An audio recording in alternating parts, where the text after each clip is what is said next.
Hello everyone, my name is Simon Fees and today we are going to implement Stripe Connect API for our marketplace app, and we won't be using any third-party plugins. So I have created four sections here. So first of all, what we are going to do is we will register the user as a seller, and then we will show his current balance and the pending balance, and we will also be able to make sure that the person can withdraw their available amount. And then we have my payments, which will be shown to our customers so they can view their history, and they have pretty much everything covered here, like merchant names, price, and they can download the invoice or view the invoice, and they can also ask for a refund within the 24 hours. And then we have the payouts, which will be shown to our merchants as when they make a withdraw. And then we have receive payments, which will again be shown to the seller. And here we have the original price of the product, the customer name, the fee which was deducted, and the original amount which the seller received. So what we are going to do is we will be implementing refund, the registering the user as a seller, and then making a withdraw or creating a payouts, and then lastly and most importantly creating a checkout session. So we will start with the registering the user as a seller. So if we go to the Stripe's documentation, we will see that in order to create an account links for the onboarding process, we have to pass it a account ID. So we will create an account, and then after the account is created, we will create an account link.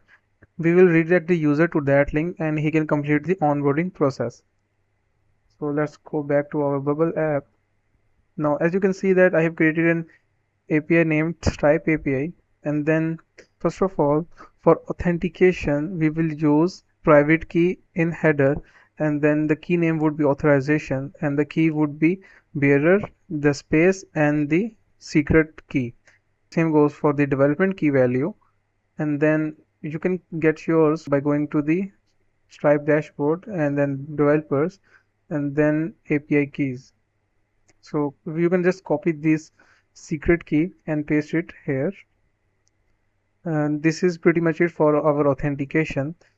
And then we will go to creating an account. So first of all, we will create an account and then we will create an account link. So let me expand that. So this is the account URL, and we will make a post request, and then the body type would be JSON, and then we will pass these parameters. I am giving the type as standard, but you can give it standard, custom, or express. So this is basically the type of account which will be created, and this will be the email of the user, and this will be the business profile. Okay, so under business profile, you will see that we can provide the information, business information of the account. I am providing the website URL. So this is the business publicly available website. So the main purpose of this thing is that the more information we provide here upon account creation, the less information the user has to give when he is onboarding. When the account gets created, we will get an account ID and we will pass the account ID to create account link. So this is the URL for creating the account link, and we will make a post request, and then here we will specify the account ID. The type would be account onboarding, and we have to give return and the refresh URL. This is basically the URL to my Bubble app, and now let's go to our Bubble editor, and if I click on edit workflows, you will see that I have created a workflow named as register as seller. What we are doing is we are creating an account with the following parameters. I am giving it an email and a business profile URL, and then I am setting the seller ID as the result of that request, and then I am creating an account link. So when the account link gets created, I am redirecting the user to that URL. So if we go back here, this is my user. If we go under payments and I click on set up merchant account, so account will get created. So the account gets created and we are redirected to this onboarding process. Let me do that real quick.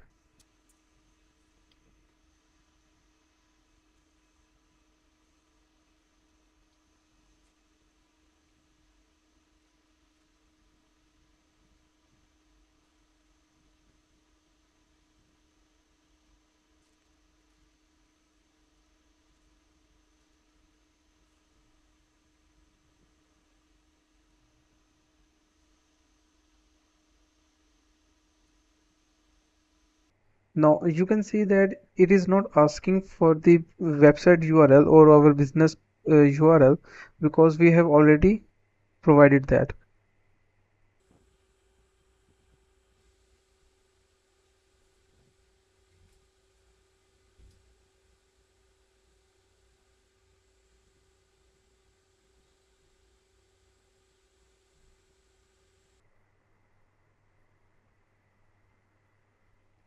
Okay, so as you can see that our charges are still not enabled. So let me click on that and this will redirect me to the dashboard. Sometimes we have to provide some additional information like identity verification, or you can say some social security number. And since we are in test environments, we can give any dummy data and they will approve it. Okay, so we will click on add information.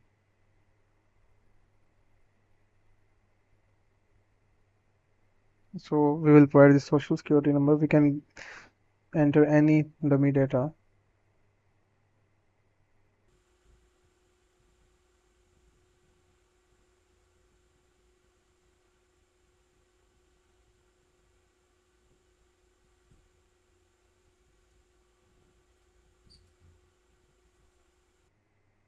So we need to upload document for identity verification, and we can just click on use test document.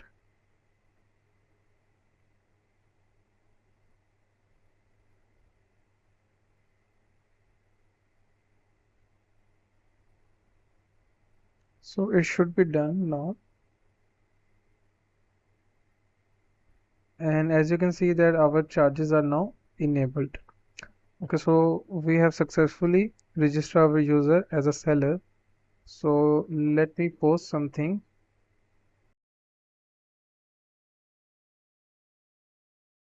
and I will put a price of $100. So if this is another user, when we create a checkout session, the first thing that we will do is we will create an invoice, and in this invoice we will make sure that the funds automatically transferred to the seller's account, and the invoice should have the information of the seller. So for this, let's go back to our API and you can see I have created a create checkout session, and here you can see these are basically all the parameters. Let me explain some of these. Okay, so first of all, we have the mode, which is the payment, and then we have customer and the customer email. So when the customer is making a purchase for the first time, we won't have his customer ID. So in that case, well, we will provide a customer email, and we will make sure that the customer create, and there is a tag called customer creation, and if it says to always, it means that the customer and new customer ID will also gets generated. So when that happens, I will store the customer ID to my user, and the next time he makes a purchase, I will, instead of passing the customer email, I will pass that ID here. And then we have a success URL, and then these are basically the line items. So line items are basically a array of dictionaries, and let me open it here so you can easily see.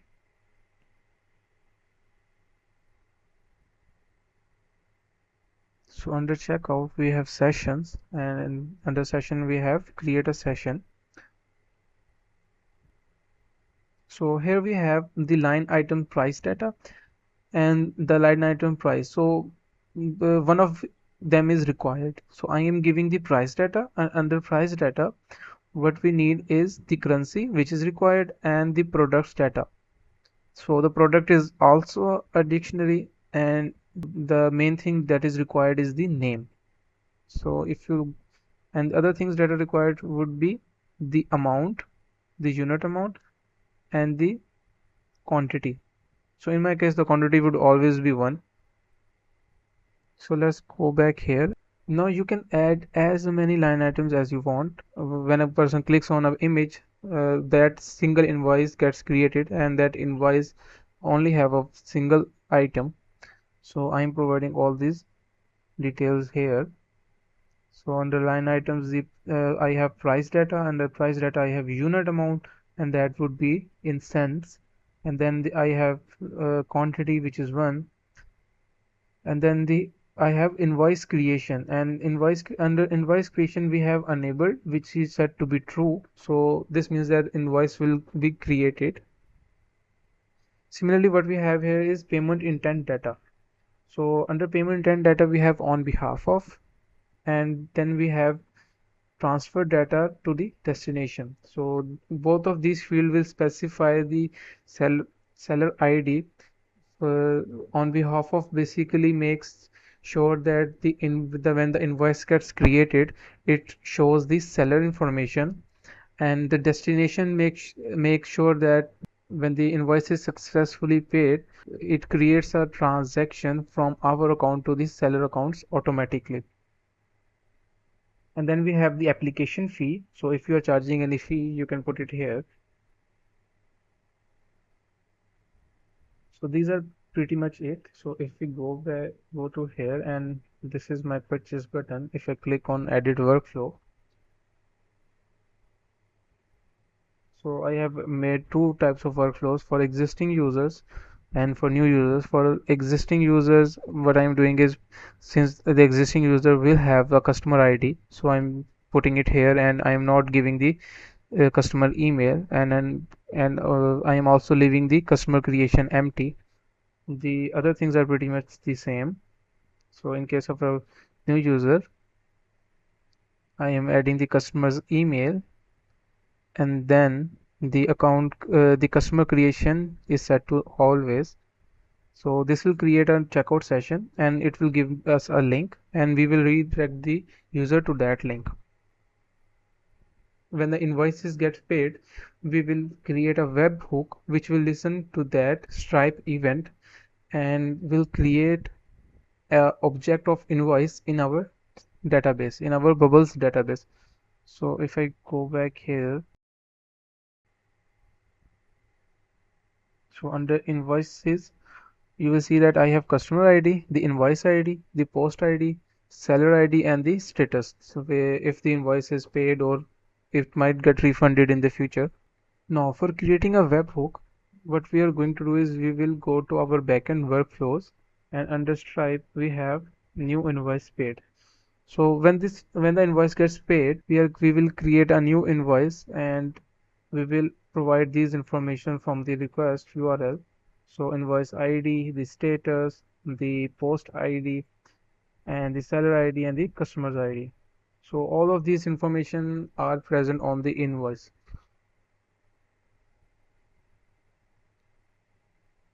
So in order to initialize a webhook, what we are going to do is, you should set the parameter definition as request data and click on detect data. So this will give you a URL. Copy that. Now go to your Stripe dashboard, click on developers, and then webhooks.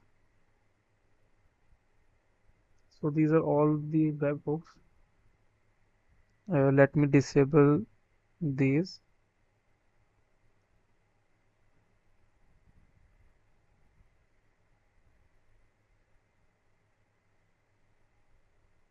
So let's create a new destination. So the type of event we will listen to is invoice dot paid.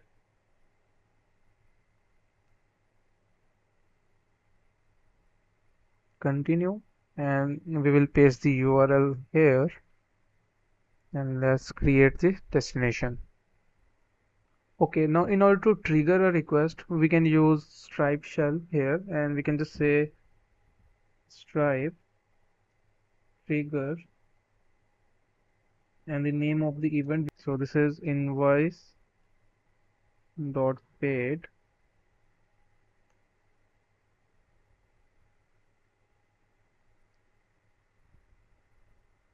Okay, so our trigger is successfully triggered, and if you go here, as you can see that it has detected the request data. You can modify anything you want here, and let's just save that. And this is pretty much it for our Stripe event. So let's go and make a purchase.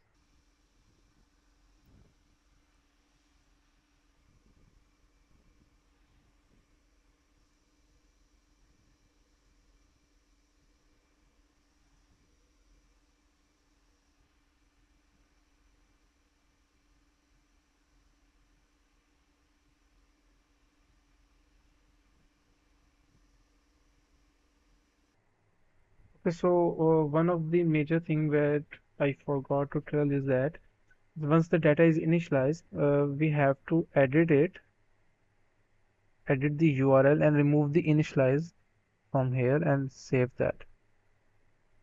So let's try again.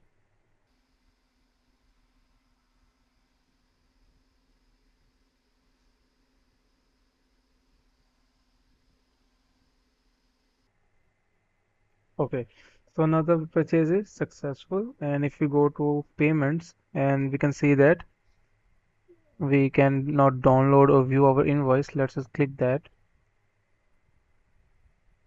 and as you can see, if I click on view invoice and payment details, so for two quicks layer and from the Dark Ninja, which was our seller, and this is the item, and this was the price. If we go to our payments, we can see we have the all of our received payments here.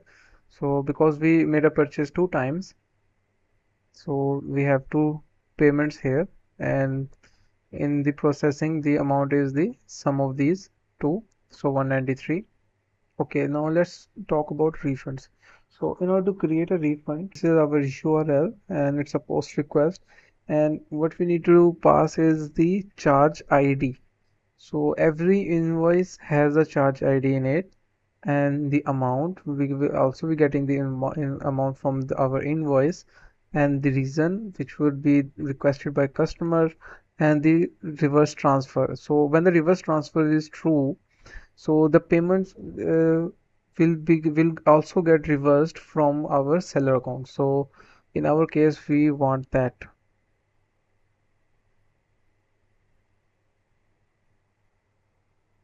So when the user clicks on the refund button, what I am doing is I am calling this API with the charge ID set to the current rows invoices. So these are basically the list of invoices here, and every invoice has a charge. As you can see there, every invoice has a charge, and then comes the amount. I am deducting the application fee from the total amount which was paid. So the application fee is not refundable, but the other amount will be refunded to the user. And then what I'm doing is I am searching for this invoice, and I am setting the status as refunded. And this is pretty much it. So if we go here and refresh that,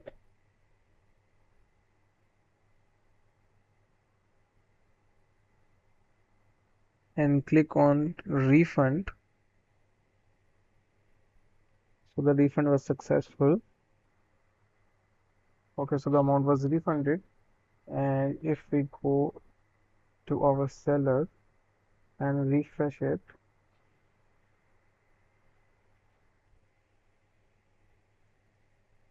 okay, so as you can see, the amount has also been refunded, and now the seller is $96.6 short. So if we want to create a payout,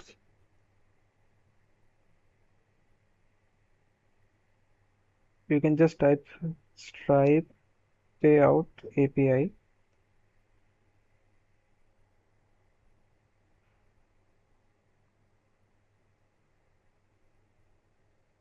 So in order to create a payout for a connected account, what we need to do is we need to set the header Stripe dash account, and this header's value would be the account of our user, and what we need to do is pass the amount and the currency. Let me show you. So in order to create a payout, one of the major thing that we need in case of Stripe Connect, that we will provide this header, this key Stripe account, and the value would be the seller ID of our user, and then the currency would be the USD and the amount would be the available amount. So let's create another payment so I can demonstrate you the withdrawal.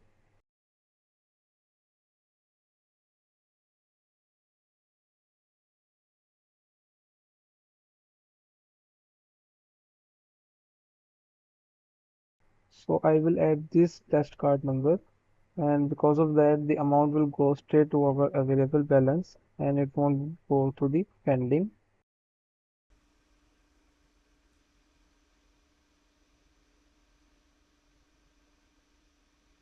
Okay, so now the purchase is successful. If we go back to our seller and refresh that, and now you can see that we have a $242.25 in our available balance, and if we click on withdraw, this will create a payout. So this successfully created a payout. This is pretty much it. So if you have any questions or if you are facing any problem, feel free to ask in the comment section below and we will get back to you.